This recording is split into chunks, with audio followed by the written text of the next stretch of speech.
En ce qui concerne l'immigration légale, fixé chaque année par un vote du Parlement le nombre d'étrangers qui pourront être admis en France. Il va falloir réformer la Constitution. Alors c'est pas certain, mais il y a un débat sur cette question. Moi je prendrai mes responsabilités. S'il faut le faire, on le fera.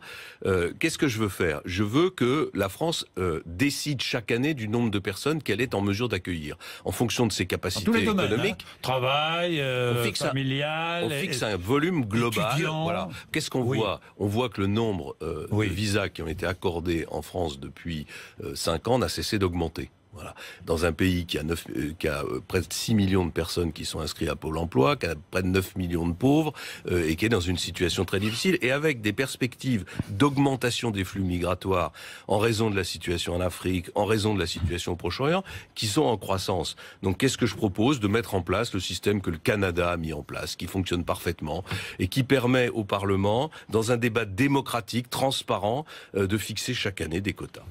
8 ans de résidence pour acquérir la nationalité française. Oui. C'est la règle en Allemagne, et je crois que c'est nécessaire que la nationalité française ne soit donnée qu'à des personnes qui soient assimilées. On a parlé d'intégration et d'assimilation. L'intégration, c'est ce qu'on exige de quelqu'un qui vient vivre chez nous.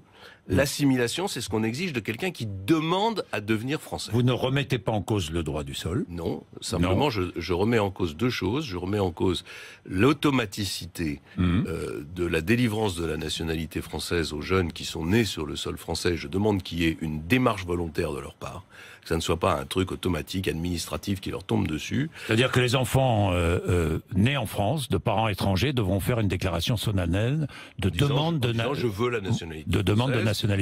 Et la deuxième chose que je propose, c'est qu'on revienne sur une décision qui a été prise dans le passé et qui est la suppression de la double peine, c'est-à-dire que les personnes qui ont été condamnées n'ont pas vocation à obtenir de nationalité française.